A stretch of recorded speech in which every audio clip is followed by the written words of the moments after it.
Dewe njaluk ora sadurunge gono iki. Lho.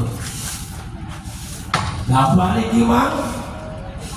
Gus Monalendra Badeno Panyokoro Dewa Melayu kumampuh nanti gak ngerti apa-apa dulu dari saka kraton.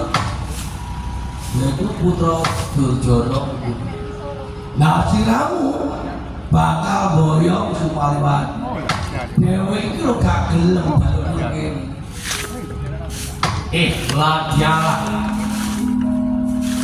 Raden Reksa Putra ya napa ana kae sumitra tak boyong Supaliwati dhewe tetep gak gelem dari turu dapur soacing maju wah Ladyalah sing ati-ati umawani kelawan dosa wali wong nemping loro genjah pancing ati-ati kepalan